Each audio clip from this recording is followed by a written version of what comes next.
Aqui a gente continua vendo a igreja de Nossa Senhora das Mercês em Tiradentes. Eu no vídeo anterior eu acabei me enganando, então eu dei um corte. São muitas igrejas, eu acabei me enganando aqui no nome, tá? Aqui ainda é Tiradentes, igreja de Nossa Senhora das Mercês. Reparem que é uma construção mais simples, não tem torre, o ornamento também é feito de uma maneira bem simplificada, ali a sinuosidade, né?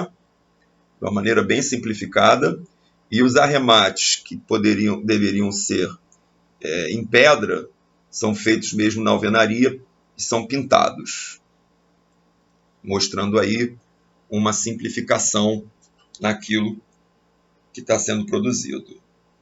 A pintura singela e belíssima no teto,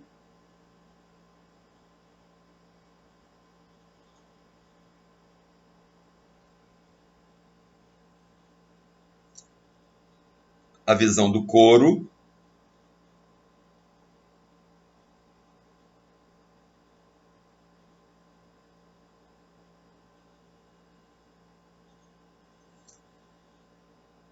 a beleza do seu altar,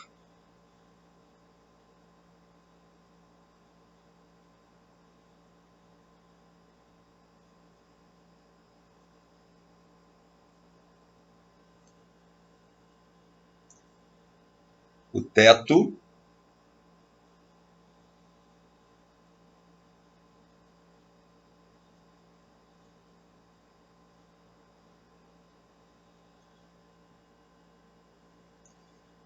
reparem o colorido, como ele se compõe bem, sem exageros, apesar de ser barroco, nessa igreja, que o barroco gosta das coisas muito vibrantes, muito fortes, mas aqui consegue ter uma sutileza bem interessante. Uma composição, melhor dizendo, bem interessante.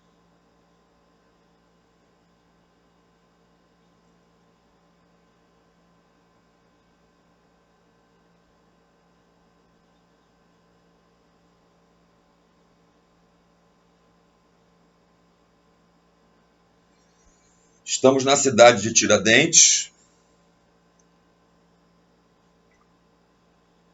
vendo o interior da igreja Nossa Senhora das Mercês, que é simples por fora, mas muito interessante no seu interior, muito rica no seu interior.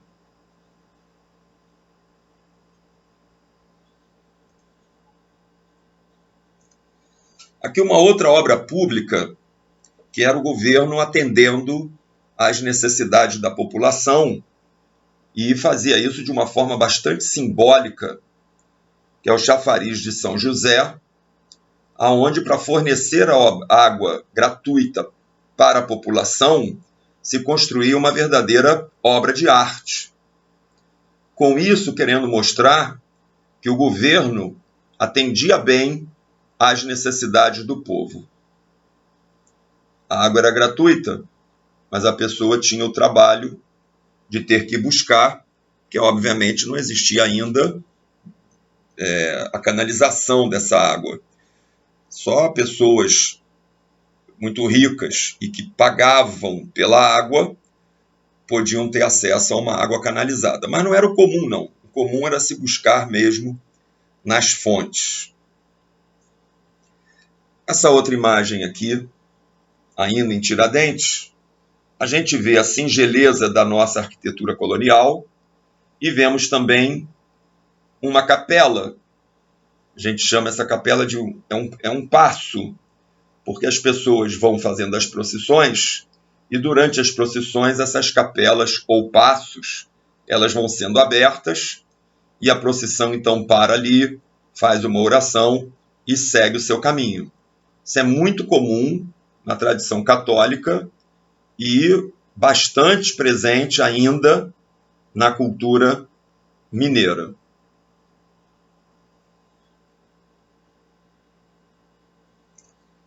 Aqui um aspecto da rua, de uma das ruas de Tiradentes, para vocês terem a percepção do tipo de arquitetura, do tamanho da caixa da rua, a volumetria, né, a concepção de espaço, onde até hoje a gente se sente muito bem aconchegado, exatamente por conta dessa escala urbanística.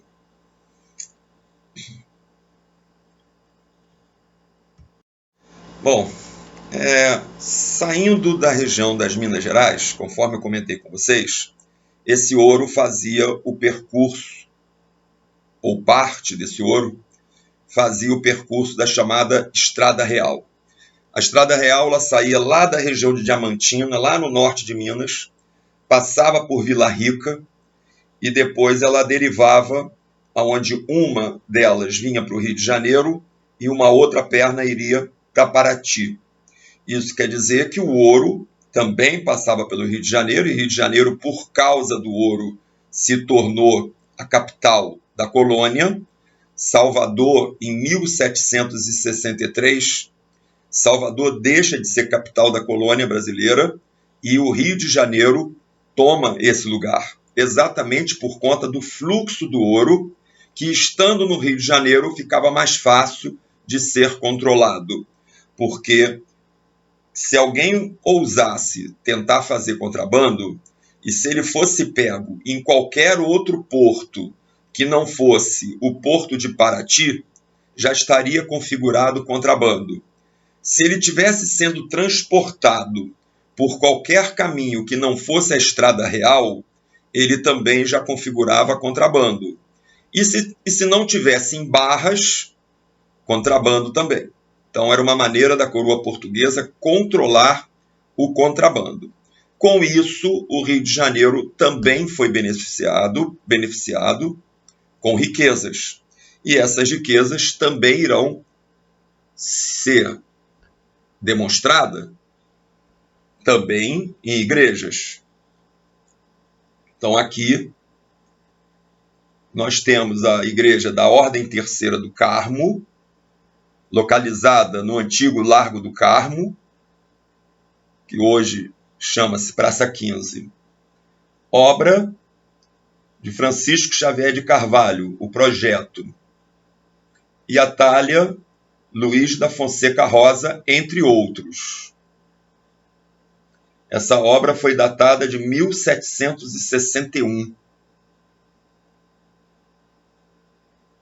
Ali no centro do Rio de Janeiro. Aqui está o seu rico interior.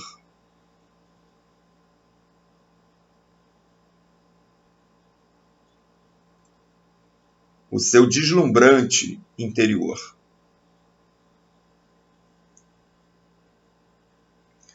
Uma outra construção, também desse período, motivada pela riqueza do ouro, será o atual Paço Imperial, mas que, quando foi construído, levou o nome de Casa dos Governadores. Casa dos Governadores, porque ela foi construída para que o governador da capitania do Rio de Janeiro e Minas Gerais, que na época era o mesmo governador, ali morasse. Quando a história do Brasil vai caminhando e quando Dom João VI vem para o Brasil, ele vai morar ali, mas isso já em 1808, nós estamos ainda em 1743. Em 1808, quer dizer, 60 anos depois, Dom João VI virá para o Brasil, ainda como Dom João, e vai morar ali vai se chamar Paço Real.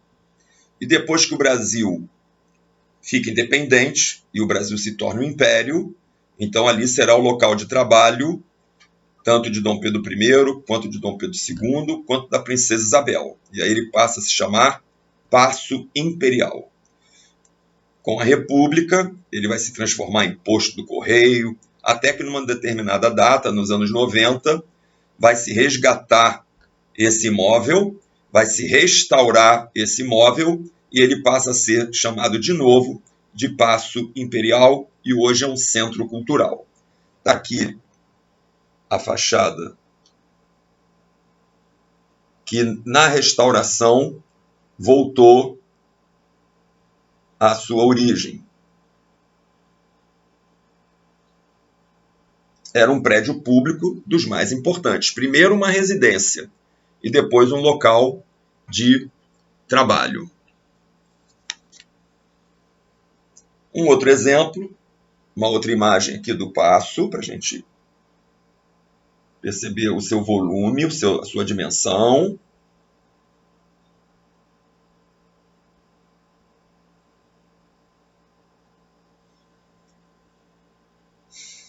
A sua lateral.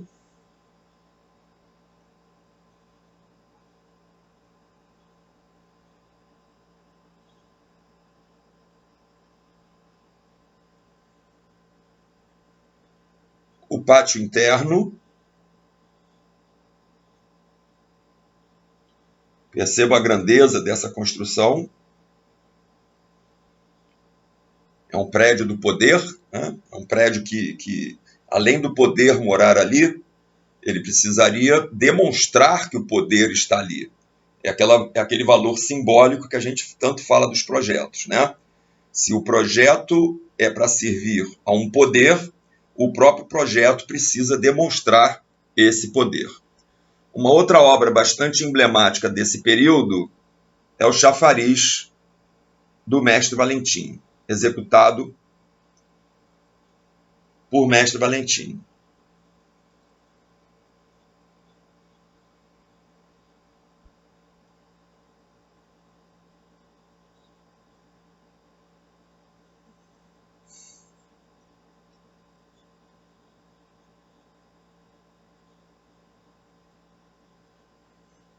Isso fica na atual Praça 15 e servia para que as pessoas pudessem, obviamente, as pessoas ali do entorno beberem água, mas fundamentalmente para as pessoas que estavam chegando nas embarcações, porque ali também existia um cais, que era o cais do Largo do Carmo. Então, esse chafariz estava ali, uma obra de arte para recepcionar, vamos dizer assim, os visitantes da cidade do Rio de Janeiro. E os seus habitantes também. Era uma espécie assim de cartão de boas-vindas para as pessoas que chegavam por aqui.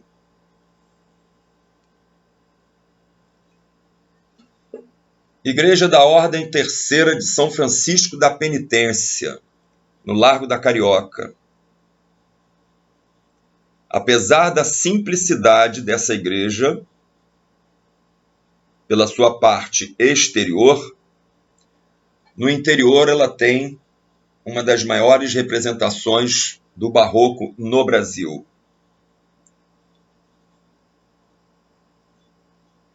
Ela é totalmente ornamentada de dourado. É um impacto emocionante, uma visita obrigatória praticamente a todos os alunos de arquitetura.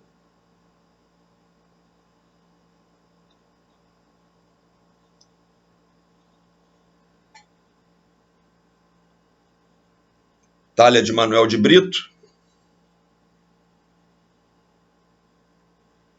e Francisco Xavier de Brito.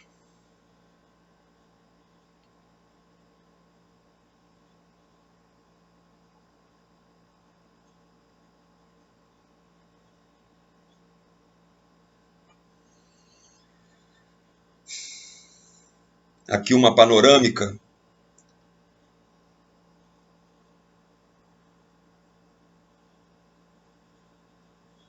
no Largo do Carmo, que depois passou a se chamar Terreiro do Paço, exatamente por conta do Paço, e hoje leva o nome de Praça 15 de Novembro.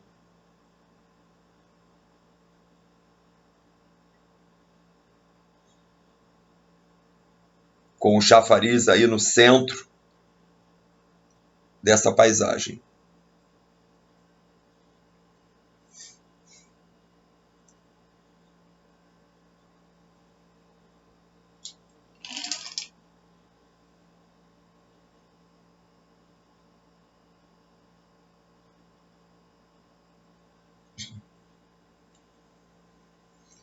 Bom, e como eu comentei com vocês, o final do percurso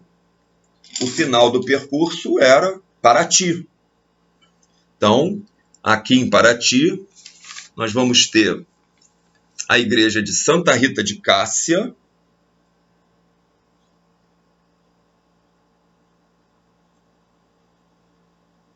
de um barroco bem simplificado, já feito em 1722. E aqui sim, nesse caso, que eu me enganei na outra igreja, aqui sim ela foi construída pelos pardos libertos. Era muito comum naquele período, onde você obviamente tinha a questão da escravidão e você tinha diferenças de classes sociais. Você tinha igreja para os brancos ricos, você tinha igreja para os brancos pobres, você tinha igreja para os pardos livres, você tinha igreja para os negros livres. Então você tinha toda essa discriminação ao pé da letra, onde você, por classes sociais, e essas classes sociais eram definidas pela cor da pele, você tinha também as igrejas correspondentes. Aqui, uma bela panorâmica do litoral de Paraty, mostrando então a igreja e o casario.